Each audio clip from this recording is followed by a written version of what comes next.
Madame, Monsieur, Yorana et bienvenue dans votre journal sur TNTV au sommaire de ce dimanche 12 octobre.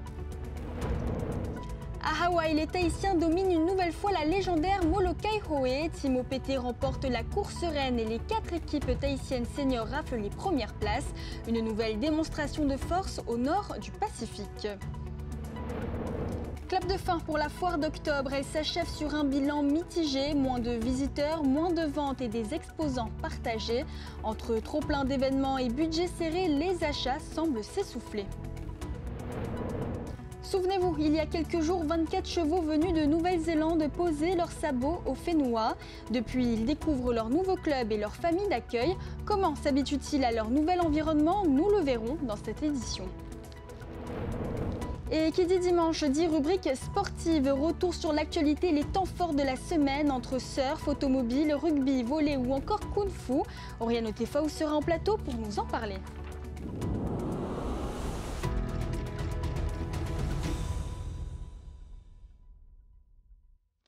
Mais tout d'abord, direction Hawaï avec une nouvelle victoire tahitienne sur la légendaire Molokai Hoe. Team OPT s'impose dans la course reine après plus de 4 heures de rame.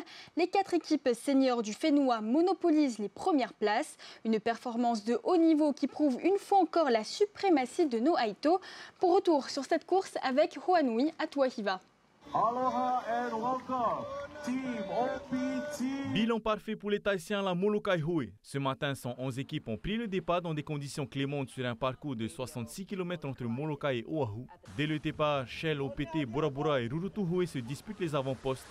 Après 4 heures et 42 minutes d'effort, c'est finalement le Team OPT qui arrive en premier à Waikiki, même après avoir chaviré. Super course aujourd'hui, pas vraiment une grosse hall. On est resté calme, on n'a pas paniqué. On s'était dit que s'il fallait aller jusqu'au mano à mano, on allait serrer les boulons et on allait aller la chercher. C'est la première fois qu'on gagne, on est très content avec les copains et c'est de bon augure pour la suite. Les îles aussi se sont fait remarquer avec notamment une belle 3e place pour Popurate Huemamu de Bora Bora. Oh, ça s'est bien passé. Oh, dommage que il n'y avait pas le vent et les vagues qui n'étaient pas là. C'était plutôt flat. C'est ce que je visais, le podium, que ce soit 3e, je suis content. Ça fait quand même notre 5e année. On est tous très contents d'être sur le podium. Chez les vétérans, copie parfaite pour EDTVA jusqu'à 1 km de l'arrivée où l'équipe se fait surprendre par une vague. Elle finit finalement 6e au scratch et remporte la victoire dans le catégorie. On a un deuxième objectif d'essayer d'être dans les 10 aussi open. On a réussi, on était 6e jusqu'à 200 mètres de l'arrivée où on prend une vague. Là, on n'a pas été assez concentré. Et il y a le club de Eric Dean là, de Big Island qui nous double et on finit 7e et super content avec un chrono de 5h05. C'est une bonne performance pour les vétérans 40 ans. C'est donc un carton plein pour les Tahitiens. Victoire du Team OPT chez les seniors, EDT en vétéran 40 ans et Toate en vétéran 50 ans. Une domination qui confirme une fois de plus que le VAR reste bel et bien notre sport roi, même loin de nos îles. Des remous en politique aussi. À Paris, le nouveau gouvernement a été dévoilé aujourd'hui. Le Premier ministre reste Sébastien Lecornu, mais plusieurs portefeuilles changent de main, notamment aux Outre-mer où Manuel Valls est remplacé par Neima Mouchou. Laurent Nunez prend la tête du ministère de l'Intérieur. Il succède à Bruno Retailleau, tandis qu'Édouard Geffray remplace Elisabeth Borne à l'Éducation nationale. Un gouvernement plus technique que politique, déjà contesté par les principaux partis d'opposition. Marine Le Pen a d'ailleurs annoncé le dépôt d'une motion de censure dès lundi. Moins de monde, moins d'achats et un constat partagé par les exposants. La foire d'octobre peine à retrouver son public, un bilan en demi-teinte, loin de l'effervescence de 2024. Les foires s'enchaînent et finissent par se ressembler. Thomas Chabrol et Tauhiti Tonio Moussan. Le pouvoir d'achat des ménages ne suit plus le rythme des salons et des foires, alors que les exposants de la foire d'octobre proposent des réductions sous les chapiteaux et entre les allées, ce n'est pas la bousculade. Pour cette enseigne de matériel électrique, climatiseur et brasseur d'air, c'est un bilan en demi-teinte. Il reste du stock en ce dernier jour. Les clients sont plutôt de passage, peut-être avec un budget assez réduit. Il y a énormément d'événements, on va dire commerciaux, qui s'enchaînent, qui fait que les gens sont peut-être restreints au niveau du budget. Et la tendance est similaire sur l'ensemble du site. les exposants constatent une baisse de la fréquentation cette année. Si certains parviennent à tirer leur épingle du jeu, d'autres hésitent à renouveler leur participation. Cette exposante a fait 2 fois moins de ventes comparé à l'an dernier.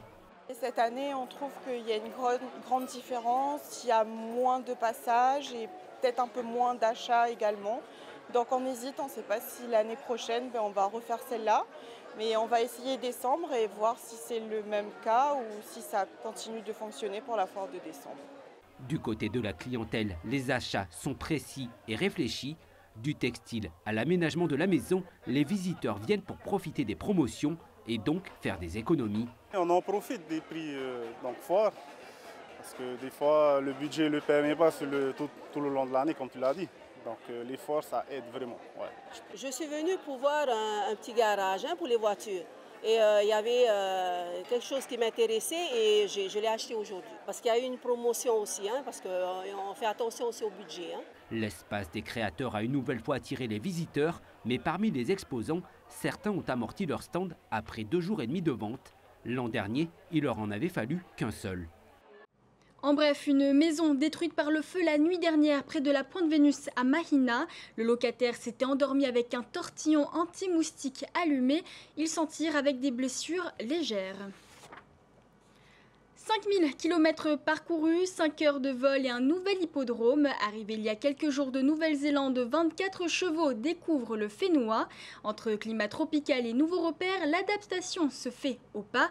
Immersion dans les clubs équestres de Pirée avec nos journalistes Laure Philibert et Sam Teinaoré. Il accueille 16 nouveaux arrivants. Ce club équestre, installé dans la périphérie de Papeete, accompagne ses poneys et ses chevaux fraîchement arrivés dans leur premier jour au Fénois. Il y a 6 poneys et 10 chevaux. Nous, il faut qu'on s'habitue à eux, qu'ils s'habituent à nous. Et on les sort tous les jours, plusieurs fois par jour, pour voir leur façon de se déplacer, tout ça. Alors pour qu'ils ne se sentent pas trop mal, on va d'abord les doucher assez régulièrement. Et puis quand ça ne suffit pas, on les tond. On a des tondeuses pour les tondre et c'est plus facile pour eux de supporter la chaleur quand il n'y a plus ces poils épais qu'ils ont. Curieux, les pensionnaires habituels du club commencent à communiquer avec leurs nouveaux colocataires. Il y a beaucoup d'observations et tout le monde essaye de s'imposer un petit peu pour leur montrer qu'ils sont là, qu'eux viennent d'arriver. Mais ça se passe plutôt bien. Un peu plus loin, d'autres chevaux qui prennent leur marque et retrouvent l'appétit. Depuis leur arrivée, les responsables du club se relaient pour leur prodiguer des soins constants. Voilà, là globalement, ils sont tous bien, ils commencent à trouver leur marque, on les a promenés un petit peu partout en main. Là j'ai commencé hier et aujourd'hui à travailler les chevaux de club. Là, actuellement en Nouvelle-Zélande, ils étaient autour de 12 degrés, donc là c'est sûr qu'ils prennent un peu cher. Dès ce soir, on va faire évidemment une petite séance cool, tranquille. Voilà, ils savent, mes élèves, ils n'ont qu'une hâte, c'est de monter dessus. Donc on va faire une séance tranquille pour leur montrer surtout l'environnement de la carrière. Les chevaux ont aussi découvert l'hippodrome de Pirée. L'avion n'a duré que 5 heures, donc tous les chevaux de compétition qui voyagent à travers le monde en avion arrivent et 2 jours après sont en compétition. C'est vrai que c'est un peu moins important qu'un grand voyage en bateau. Ça nous permet de retravailler plus rapidement. Et là, vraiment, on est ravis. Tous les chevaux s'acclimatent vraiment très bien. Il a fallu 2-3 jours, mais là, les derniers qui avaient un petit peu de difficulté à manger ou à s'adapter aux nouvelles installations se mettent dedans. Et on est ravis. Tous les chevaux sont vraiment très beaux, très bien et en bonne santé. Donc, c'est pour nous une grande réussite. Les chevaux ont commencé à rencontrer les élèves des clubs. Démarrage de la compétition dès ce mois-ci pour les chevaux les plus en forme. Direction La Réunion où la danse devient passerelle entre les îles. Priscille Huukena, originaire des Marquises, y transmet sa culture à travers la célèbre danse de l'oiseau aux côtés de Toumata. 10 jours de rencontres pour mêler grâce marquisienne au rythme réunionnais. Reportage signé Camille Chatillon. Au rythme de la musique de chez elle, Priscille enseigne pour la première fois à ses jeunes danseuses le hakamanu, une danse propre à la culture marquisienne. En fléchi, en nous, voilà. Je suis trop fière que d'autres personnes veuillent apprendre cette culture-là, notre culture. Ça me rend trop fière de pouvoir partager cette danse. Et je suis là, quoi, à La Réunion, c'est la première fois. Là, je suis fait 35 heures de vol. La Réunion, quoi, c'est à l'autre bout du monde. Le Kuhiva et nous, on est de l'autre côté. Et je suis trop fière. Aussi appelée danse de l'oiseau, elle possède quelques différences avec le Holi Tahiti. La danse de l'oiseau, c'est plus la grâce qui est mise en valeur. Le Holi Tahiti, bon, tu as le aparima, mais je pense que c'est un aparima de la danse marquisienne. La grâce, la beauté, l'expression du visage. En petit comité, les jeunes danseuses s'appliquent. J'ai bien aimé parce que ça me fait découvrir une autre danse qui vient de Tahiti. Là, je viens, je vais la voir, elle va m'apprendre sa culture. Surtout les marquis, je ne suis jamais allée. Les mouvements de la danse, c'est de l'amour, de la paix et de la grâce. Un voyage et un partenariat né d'une proposition de Toumata, enseignante à l'international. Il y a 2 ans, j'étais venue à La Réunion déjà, j'ai beaucoup aimé. C'est nécessaire pour ma part de pouvoir partager ça avec des artistes polynésiens et de pouvoir parcourir le monde dans l'île justement de La Réunion. Et je suis venue ici parce que aussi, je pense que les personnes sont intéressées par plusieurs types de cultures, plusieurs types de danse. Et j'aimerais plus tard, s'ils souhaitent danser la danse de l'oiseau, donc le Hakamanu, je préfère qu'ils puissent apprendre avec Priscille. Après La Réunion, les 2 danseuses s'envoleront vers la France pour 10 jours de partage avant de retrouver le Fénois. Après la grâce, place à la puissance du mouvement, de la chaleur et du feu hier soir à Paea. Plus de 700 spectateurs pour le concours Te Ahitoa qui a réuni les meilleurs danseurs du Fénois, petits et grands. Un spectacle entre technique, tradition et partage. Hotuari Colombani.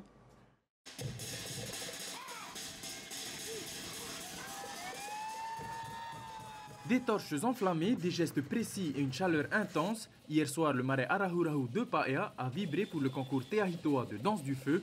Plusieurs catégories se sont succédées pour offrir un spectacle unique. J'ai essayé de tout faire, il n'y avait plus de compétition, c'est là que j'ai décidé de faire le Te Ahitoa et depuis, chaque année ça augmente et on espère que ça va continuer ainsi. Face à eux, un jury d'exception composé de 3 champions du monde et un champion de Polynésie, tous chargés d'évaluer les candidats avec des critères bien précis. La compétition s'est bien déroulée ce soir. Il y avait de nombreux compétiteurs et c'est formidable de voir tout le travail mis en œuvre pour cette performance. Pour moi, j'aime beaucoup la créativité, la vitesse des gestes, mais le plus important, c'est la transmission d'un héritage, d'une tradition. En catégorie Aito, la plus disputée, la victoire revient à Hikitahi Piokoe. Il s'impose avec une performance énergétique et sans faute. Grâce à ce succès, il représentera la Polynésie au championnat du monde à Hawaï l'an prochain. Grand sentiment de satisfaction quand même. Ça fait un bon moment, je m'entraîne. Je voulais avoir ce billet pour retourner concourir à Hawaï. Et là, je reste encore sur ma fin. Et on verra pour la suite comment ça va se passer.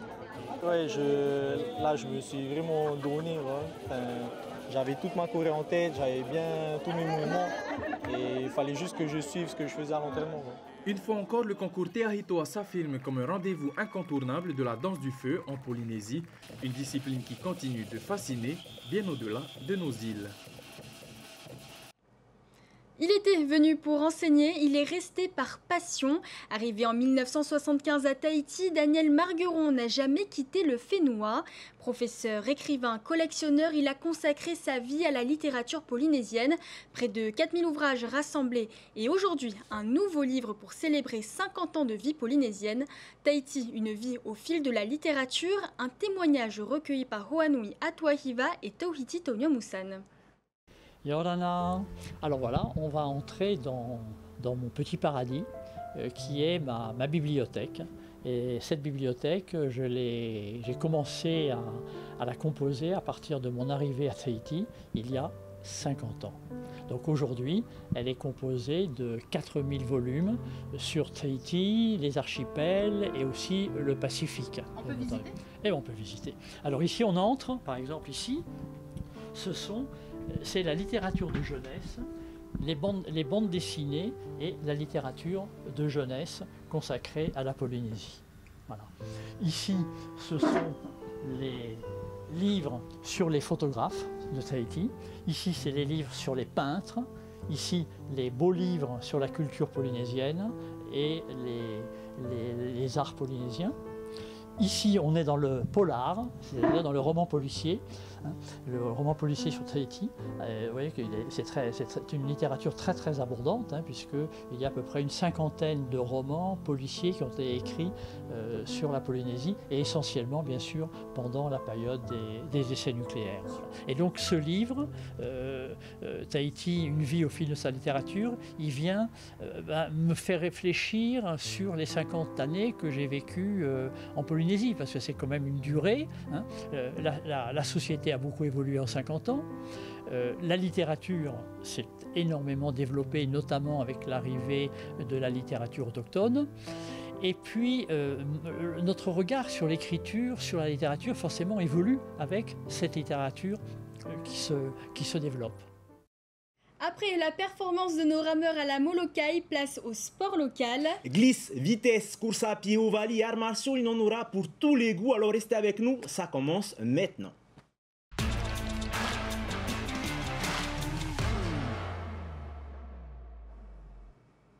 La 31e place du Tapuna Master a livré son verdict cet après-midi. En Open Surf, Tereva David signe un premier succès sur le récif de Punauia. En bodyboard, la catégorie la plus fournie, Terence Meitoui l'emporte. Pour lui, c'est une deuxième victoire à la Tapuna Master. Le résumé de Désiré Tevao.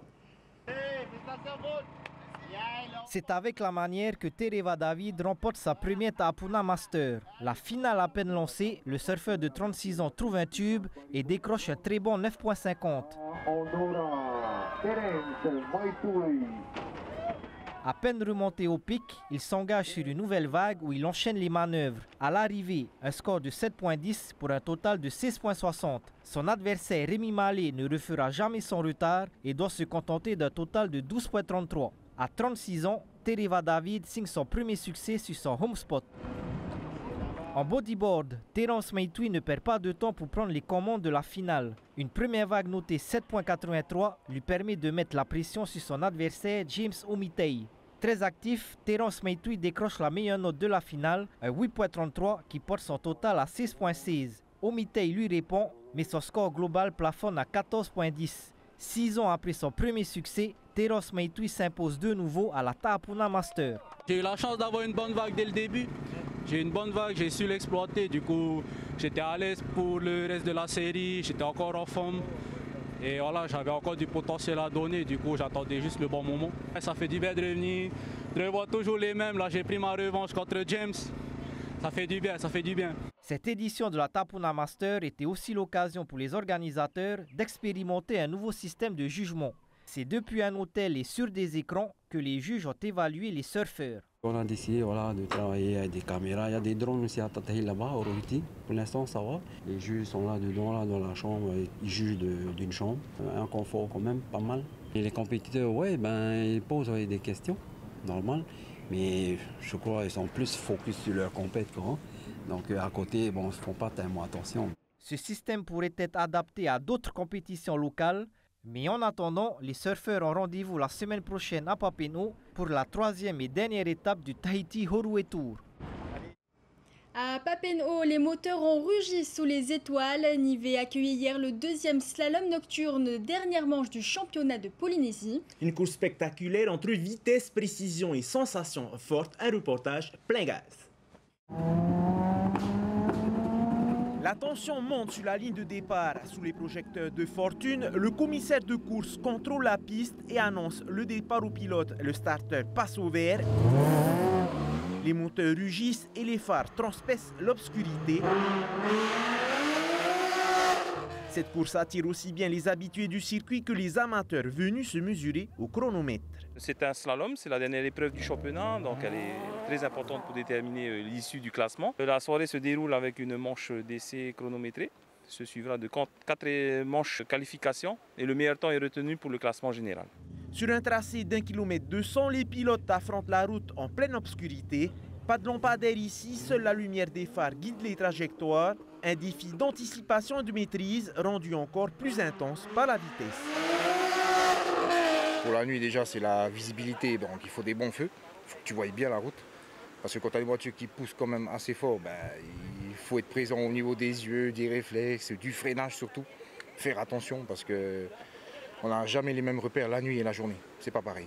Derrière le volant, passion et adrénaline s'entremêlent. Certains, comme Laurent, viennent d'autres horizons, mais partagent le goût de la vitesse encadrée. Oui, effectivement. Moi, je suis issu du run, mais plutôt moto. Malheureusement, on a eu un incident tragique cette année avec un mort sur le circuit de Beitaroa, donc les compétitions moto sont arrêtées. Donc j'ai décidé de venir voir un petit peu ce qui se passait sur 4 roues, donc je suis vraiment le touriste du groupe, mais voilà, c'est pour le plaisir. Tamato Aleb décroche la victoire, il boucle le circuit en 50 secondes devant Francky Liu et Charles Machuro qui complètent le podium. Et hier, dans la vallée de Titioro, les coureurs se sont affrontés lors de la Fatawa Nike Ultimate. Une course à élimination progressive. Chaque heure, une boucle de 7 km a terminé sous peine d'élimination. Jusqu'à 8 tours pour les plus endurants et un classement basé sur le temps cumulé. Prenez votre souffle et c'est parti. Dès le départ, le défi physique se fait sentir. Les coureurs enchaînent les tours, gèrent leur effort sur un parcours exigeant avec passage de rivière et dénivelé. Certains abandonnent, d'autres tiennent bon et continuent de pousser, heure après heure. Le village de course devient un lieu de récupération et d'encouragement avant de repartir sur la boucle suivante. Donc on avait 270 participants au départ. Je crois que de mémoire, il y en a 150 à peu près qui sont repartis. Donc déjà 120 qui sont éliminés, qui n'ont pas réussi à rentrer dans les délais sur le premier, deuxième, troisième ou quatrième tour. Donc là, ça commence à être dans le dur pour certains. On voit physiquement que les corps commencent un peu à souffrir. Ils accumulent les kilomètres et il faut réussir à gérer sa course parce que faire une course aussi longue, c'est faisable pour tout le monde, mais encore faut-il qu'on puisse faire la boucle en moins d'1 heure. On essaie de garder un rythme continu à chaque boucle et on se garde un temps suffisant de récupération de façon à pouvoir repartir un peu reposé. Voilà, c'est ce qu'on ne peut pas faire sur d'autres courses. Là, on peut le faire et c'est super sympa. Et 10 à 15 minutes de repos, comment on gère ce temps entre chaque départ? Je pense qu'il ne faut pas avoir trop de temps, ça peut vite être long. Juste de quoi s'alimenter, un petit peu boire, reposer les jambes et repartir, quoi.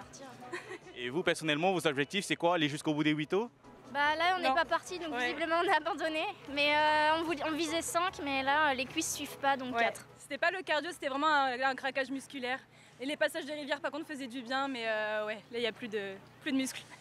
Damien Trocny remporte cette première édition. Il devance Stéphane Jikel, représentant de FEIPI, et Tereva Tapatoa du Mararatri qui complète le podium masculin. Chez les dames, Pauline Moreau s'impose. Elle est suivie de Valérie Conan et Solène Bernagou. Alors c'est un peu nouveau quoi, pour tous les participants, là je crois qu'il n'y a personne qui a fait ça.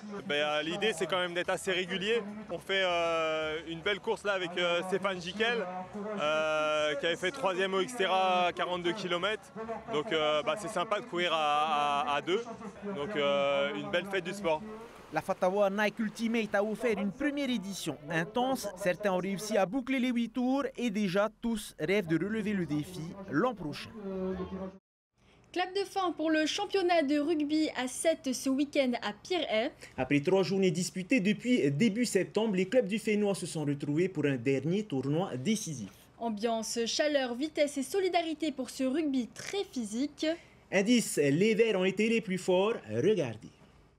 Derniers essais, dernière accélération. Le championnat de rugby à 7 vit sa dernière journée. Sur le terrain, toutes les équipes seniors sont là, y compris celle de Moorea. Chaque journée de championnat, les équipes marquent des points en fonction de leur classement par journée. Et donc sur les 3 premiers tournois, on avait FA qui avait gagné 2 fois et Punaoya qui avait gagné le 3e tournoi. Donc FA était premier au classement général avant cette journée-là. Et en fonction de ce qui se passe aujourd'hui, on saura qui est champion de rugby à 7 pour cette saison. Après un début de saison timide, les effectifs sont désormais complets et les matchs s'enchaînent à bon rythme. Certaines formations unissent leurs forces pour rester compétitives, comme l'entente Pire Paea et Aroué, une adaptation qui illustre la solidarité du rugby polynésien. Dans la suite du calendrier, donc là on va avoir une phase, on va dire un petit peu plus concentrée sur la préparation des athlètes, puisque même s'il n'y a pas les Océania qui ont été annulés malheureusement au mois de novembre, on a la chance d'avoir Jérôme Daré qui vient, donc l'entraîneur de l'équipe de France championne olympique, qui sera sur le territoire à partir de la semaine prochaine. Et comme il y a quelques semaines, lorsque les Fidjiens étaient venus, on va profiter de sa venue pour pouvoir continuer à entraîner nos athlètes, continuer à entraîner nos joueurs, les jeunes et les seniors, créer de l'engouement, encore une fois, Et puis après ça, par contre, on aura la coupe qui va démarrer, la coupe à 15, qui démarrera mi-novembre. Cette année, FAA s'impose comme la référence du rugby à 7 au Fénois, une équipe jeune, soudée et pleine d'envie qui a su garder le cap tout au long de la saison. Résultat, le titre de champion vient récompenser leur travail et leur constance. Ça va, maintenant on commence à s'habituer avec le format 7, on a l'habitude, hein. Tous les ans ça revient. Et c'est un des tournois les plus physiques aussi au rugby. Hein. C'était pas tout gagné aussi, hein. On n'a pas dit qu'on est venu ici déjà pied sous table et c'est déjà tout fait. Il y a quand même de la compétition et surtout là, il fait chaud. Ça, on a joué sur le physique et ça va. Non, quand même, on s'est bien préparé. Les copains ils étaient là à l'entraînement. Le championnat 7 s'achève dans un bel esprit sportif. Prochain défi, le championnat à 15, où les clubs du Fénois comptent bien transformer l'essai. Et à Manihi, on a aussi des ambitions sportives. Oui, les jeunes s'entraînent sur le terrain de volley-ball de l'atoll. Ils préparent le challenge Vahitou. Ce sera dans quelques semaines à Ahé. Vainqueurs l'an dernier dans cette discipline, les joueurs de Manihi veulent conserver leur titre. Et rencontre donc avec le coach et les joueurs de l'équipe masculine. Un reportage signé Méré Théatou. Originaire des îles Marquises, cela fait 7 ans que Peahi Barcinas réside à Manihi. Policier municipal, il entraîne également l'équipe masculine pour le Challenge Vahitou. Ils sont 9 joueurs qualifiés pour la compétition. Depuis tout petit, hein, de m'entraîner avec ma famille qui sont marquises. Donc là, ça m'a apporté un petit plus. Hein.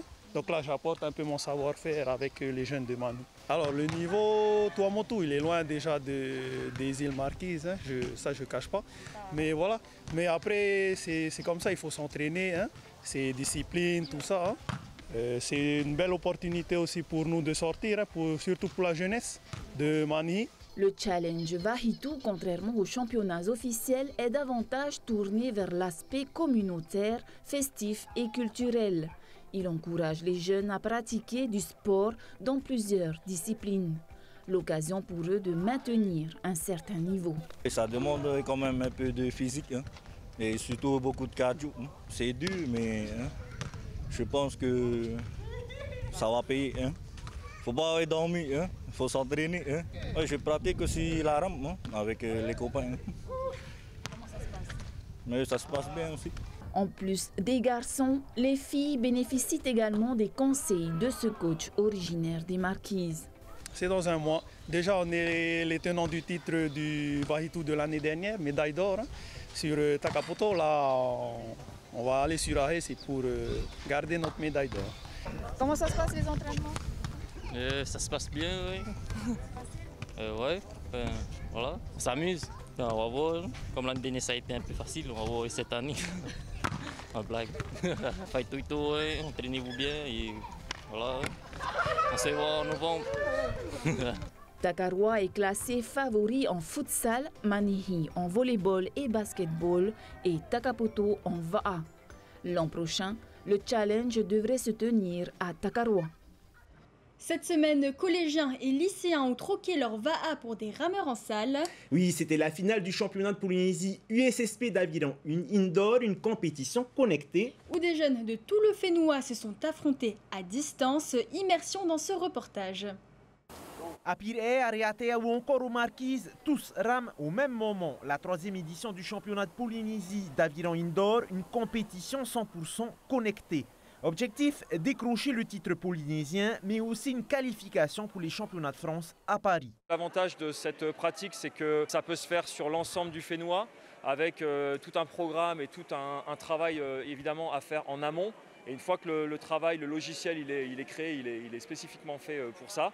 Et on peut donc à distance faire des compétitions, mais en synchrone, c'est-à-dire en même temps. Les équipes sont mixtes, 4 filles, 4 garçons, chacun rame sur 1000 mètres avant de passer le relais à son coéquipier. Un effort intense qui demande autant de stratégie que de puissance. J'avais déjà fait un 500 mètres avant et en vrai de vrai, je trouve que j'ai assez bien géré mon temps, j'ai assez bien géré la série. Juste envoyé sur le début et sur la fin, j'ai tout donné. Tu commences d'abord à bien tirer en profondeur, après tu commences à accélérer et petit à petit tu reprends ton rythme et tu cherches en fait la vitesse de croisière. Et pendant ce temps, tu peux envoyer des petites accélérations pour juste renvoyer le rythme et après tu reprends ton rythme normal. C'était quoi la stratégie là? Comment il faut tout envoyer dès le début? Qu'est-ce qu'il faut faire? Non, pas vraiment, genre juste un peu vers le début. mais vraiment aller en puissance parce qu'après, vers le milieu, tu vas baisser. Et pour la fin, tu aurais plus de force pour pousser encore plus. Hein. Pour certains, cette compétition est aussi un tremplin. L'an dernier, des rameurs tahitiens ont pris part au championnat de France et sont montés sur le podium. Pour les compétitions, ça s'est bien passé. On a fait des relais, des 500 mètres fédérales et 2000 mètres fédérales. J'ai fait un podium et je pense que les Tahitiens ils peuvent faire quand même encore plus mieux que moi. Au palmarès, le collège de Tiarama prend la tête devant Uapo et Nukuhiva Tehuae. Du côté des lycées, Papara s'impose, suivi d'Uturoa et du lycée professionnel de Fa'a. Direction maintenant le monde des arts martiaux avec un passionné qui s'apprête à vivre un moment unique. Michael Moussang est instructeur de Kung Fu depuis près de 20 ans. Il représentera la Polynésie au championnat du monde de Kung Fu traditionnel en Chine. Portrait d'un athlète déterminé entre passion, rigueur et fierté. Regardez. Dans quelques jours, Michael Moussang s'envolera pour Chengdu en Chine. Le Polynésien fait partie de la délégation française sélectionnée pour les championnats du monde de Kung Fu traditionnel. Ah oui, c'est une première pour moi. Donc je suis honoré d'être le seul Polynésien à être sélectionné dans l'équipe de France déjà pour intégrer le collectif France. Une première expérience au plus haut niveau après 19 années de pratique. Son style, la montre religieuse. Un Kung Fu ancestral qui demande précision, ancrage et fluidité. Alors la première épreuve, l'épreuve de Manu, va consister à performer un taolu, donc une démonstration, un kata si tu veux. La deuxième épreuve, donc l'épreuve avec arme, donc je vais performer une démonstration avec épée, donc l'épée à deux mains, donc c'est vraiment l'arme ultime du style de la montre religieuse. Les épreuves se dérouleront sur une dizaine de plateformes, chacune dédiée à un style, du tai chi, du kung fu, du nord, du sud, et les combattants seront jugés sur la posture, la stabilité et la maîtrise technique. On sera évalué par des juges internationaux, essentiellement de rang 1, c'est-à-dire que c'est des juges vraiment de haut niveau. Je suis carrément stressé, mais bon, c'est un bon stress. J'espère que tout le mana de la Polynésie va m'apporter une victoire au championnat du monde. Entre rigueur et humilité, Michael poursuit ses derniers entraînements avant le grand départ. Objectif, représenter dignement la Polynésie et rapporter une belle performance. Un rêve d'enfant devenu réalité au bout de presque 20 ans de pratique et de persévérance. Et on termine notre rubrique avec les rendez-vous sportifs attendus cette semaine. Samedi 18 et dimanche 19 octobre, les passionnés de sport de plein air se retrouveront à Moorea pour le triathlon Tahiti Xterra. Et samedi, il y aura également de la puissance dans la salle de Punarou avec la première journée de sélective en force athlétique. Enfin, si vous aimez les sports de combat, ne manquez pas à la deuxième journée de la Coupe Tahiti de judo, toujours ce samedi au dojo de Tefana à Fa'a. C'est la fin de ce journal, merci de votre fidélité. Tout de suite, retrouvez votre magazine Bien dans son faré, suivi de Tous en cuisine avec Cyril Lignac. Demain, Sophie Guébel sera aux commandes de votre JT. Quant à moi, je vous souhaite une très belle soirée sur TNTV ainsi qu'une excellente semaine. Prenez soin de vous. Et quant à nous, on se quitte sur les meilleures images de la semaine en sport et en musique. Bonne soirée à tous.